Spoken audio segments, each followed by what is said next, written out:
Well, speaking of all of that, we have three companies today who reported earnings. We got Alphabet, we've got Meta, and we had Microsoft. And two of the three are down in after-hours tradings, but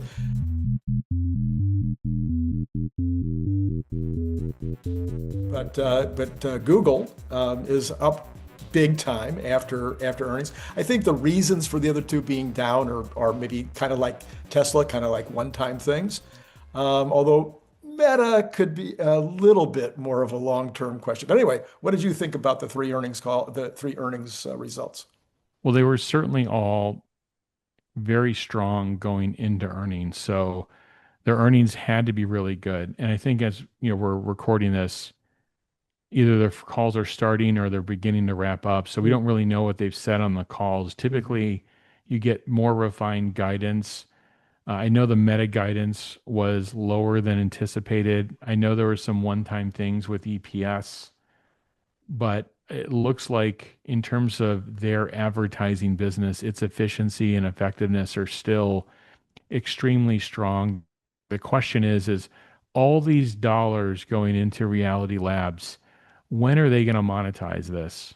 4 billion, And 4 billion loss in when reality. is it going to be something meaningful? You had the issues of the what I forgot what they even called it before, what they were doing with the metaverse, and they really drove a lot of that into the ground, and it really actually helped investor confidence that they're really positioned. And then they did a lot of cutting and firming up of the team.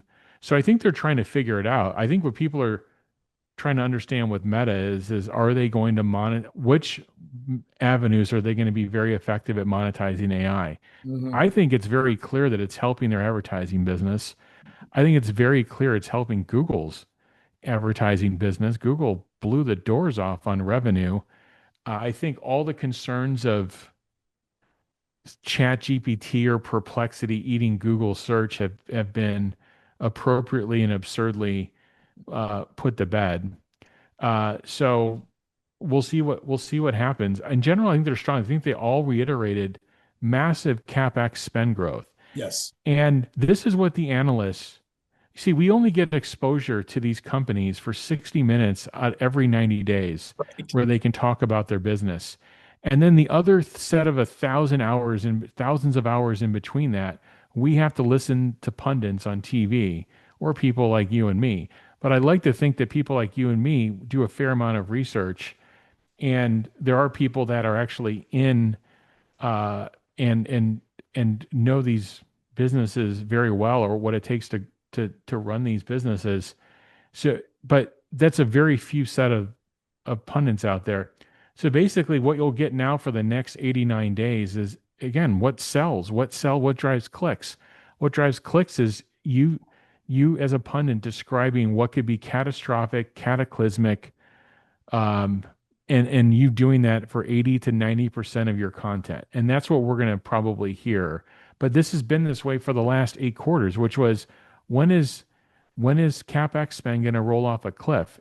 And we've gotten the answer now, and it's Not, basically not, everybody's growing at 40 or 50% next year.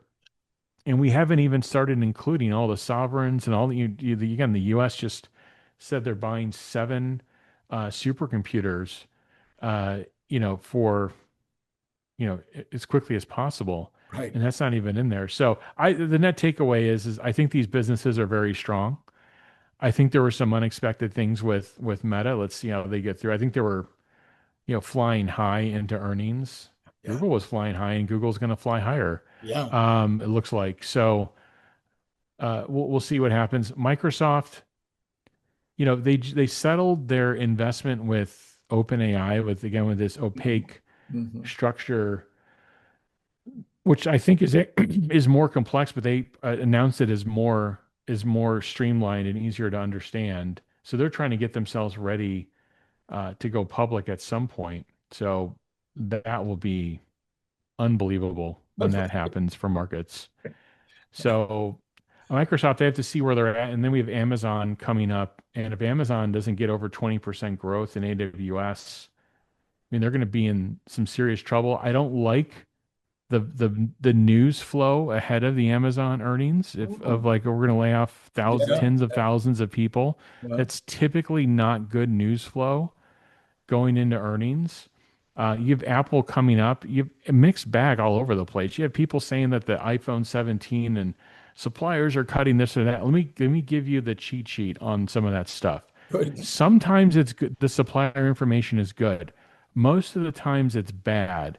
And when you have a company like Apple, where the product line is so big, iPhone is so big, there is more than one supplier making the parts for their iPhones. So if some supplier announces like, "Oh, we think our orders are cut," in most cases there's two other suppliers, and Apple could be shifting demand between those two.